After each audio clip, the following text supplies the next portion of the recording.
It is the 13th of April, and as you can see, there's a lot of snow on the ground.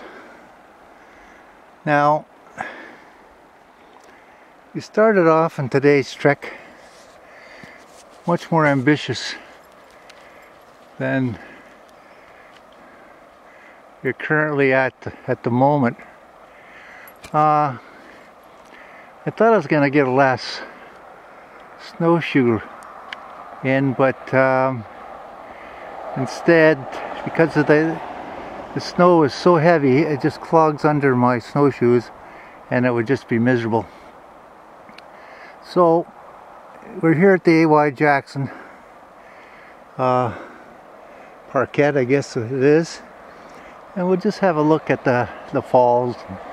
Gave the dog a chance to stretch her legs and do a little business if she can. So anyway, very popular spot in the summertime, not so popular now. The gate is locked, but they kindly leave an opening for people like myself who just like to have a winter excursion. So she'll carry on from here.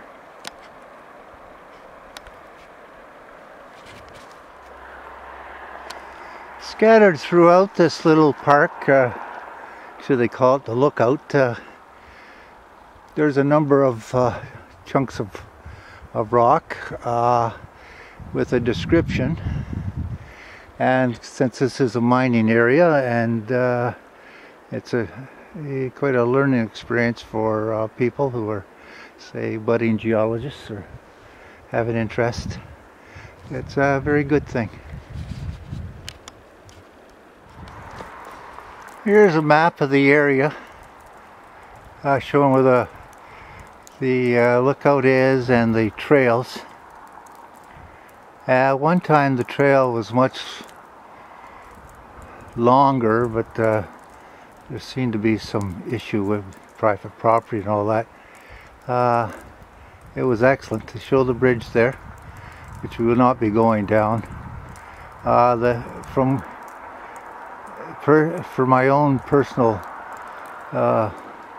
thinking, I dislike very much the trail that goes from the lookout to the bridge. It's extremely undulating and slippery, and I find that it's too big an ordeal with someone whose knees are not in first-class condition. Included with the information here is actually a map of this city of Greater Sudbury. As you can see, it covers quite a landmass. I forget where it ranks as one of the largest actually cities, I guess, in Canada, which makes it kind of difficult for a taxpayer to service an area like this, so it's always an issue. Anybody can actually pick up, I don't know how close in I dare get, but you can see the city, the Greater Sudbury, was forced into an amalgamation years ago by the Harris government, and way back when, was made up of, there's one sort of city and a whole bunch of small communities, which one time became amalgamated, and it was a region of Sudbury, and then, say, the forced amalgamation into one city. So each area sort of had its own, well, each town would have had its own sort of council, and now we have one council which nobody's currently too happy with. So such it goes in local politics. So here we are at High Falls. You should be able to see the bridge in the background there.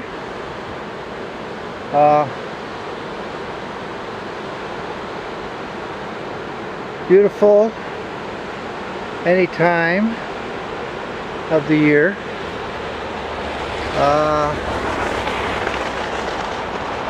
Seems to be fogging up here on my screen, or just the it flows into the Onaping River, and there's quite a bit above the bridge. My little dog is wandering and making me very near it, so I'm going to cut this short. It's another view of the falls straight on. We're back at the sort of shelter and where the washrooms are. In the foreground there's another viewing stand. I'm not going to go down there either. It's still slippery, and I can't even see where the path is today. So, but it's worthwhile seeing for anybody who's in the Sudbury area. Should definitely visit and see this place and go on a hike and listen to the water and just enjoy yourself. On the opposite side of that sign I showed, showing the trail map and all that, there's a map of the general area here. Windy Lake Provincial Park, the communities of Levack, Onaping, and Dowling, now all part of the city. Show the river,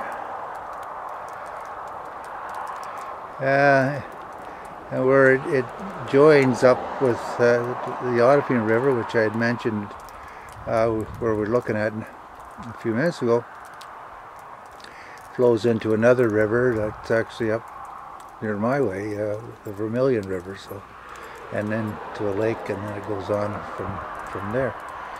So it's anyone who likes the outdoors, climbing and water and stuff like that, this is the place to come. This monster looks like a monster drill core. Actually, that's what it is. From a type of drill they call in the hole, and this thing's at least 2 feet, maybe more, across, and it would have take out one piece in these monster drills that are used now, rather than just the small drills. This is what this would be. There was a plaque on it, but someone's taken it off, unfortunately, so we can't tell you anything more about it than what you see. It's quite amazing. Keeping with our mining motif, we're looking at some, on our right is an ore car. It would have ran on rails, and to the left of it is a mucking machine. And I can't say that I've ever seen this machine there. It looks like it's got a mucker on it, mucking bucket, but it's a flatbed, so I'm not too knowledgeable in that area. I see there is a plaque on the mucking machine, so I'm gonna see if I can get over there without coming waist deep in flipping snow, and just see what it says. I've taken a couple of still pictures of this, so I'll hopefully come out okay. But that machine I couldn't identify. It's just a flat car, and it's just showing it has a bucket on it, but it's just showing that it's used to cart stuff underground. So this mucking machine is built around 1940, and say it replaced it hand muckers, or mucking by hand, excuse me. Just step back a little bit, and it would have been quite the invention. And of course, what I call an ore car is actually referred to as a Granby car. These were all in use at relatively recent, until they closed the Levack mine, a mine of which I'm quite familiar with, or was. And it's actually being mined by a contractor, which is a way in doing things nowadays. Apparently the contractor is can do it much cheaper than a large company like Valley, and that makes total sense since their overhead would be a lot less.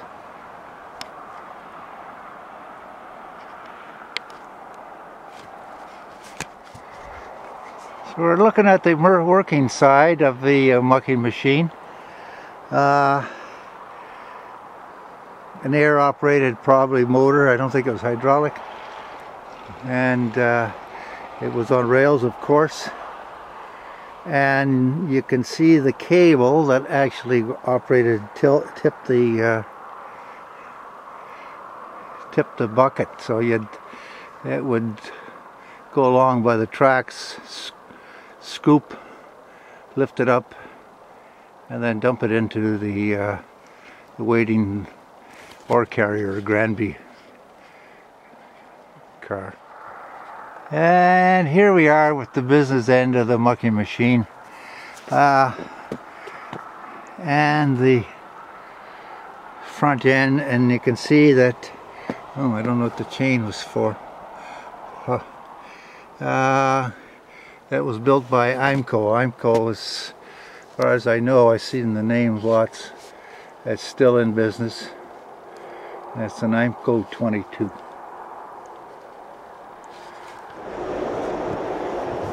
The Granby car was built by Basco, and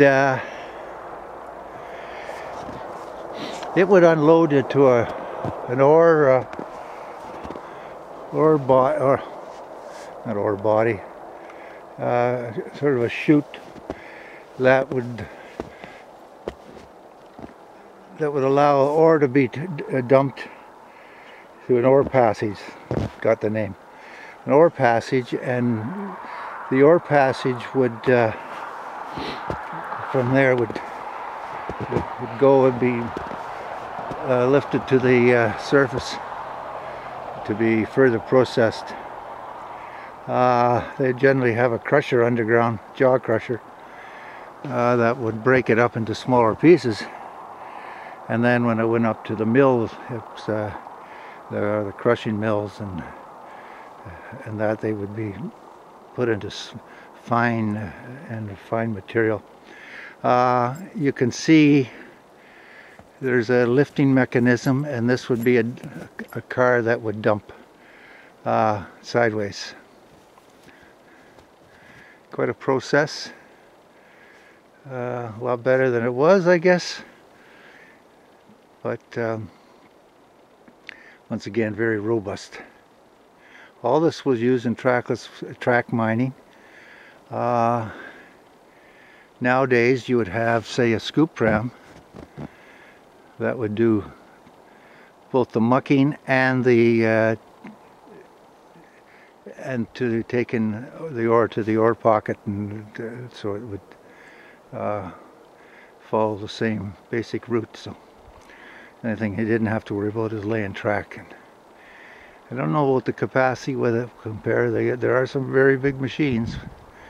I guess it makes mining more efficient. You don't have a level necessary. You sort of can follow where the ore is.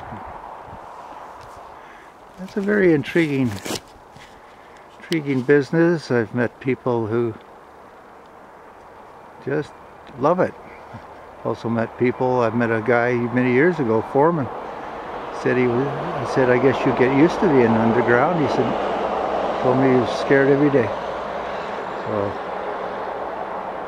that would be an awful way to make your living.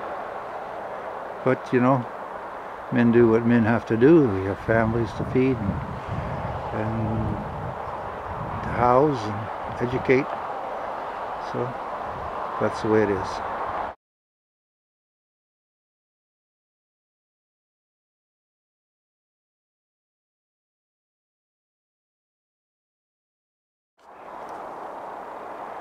As we head back towards the car, once again I'm showing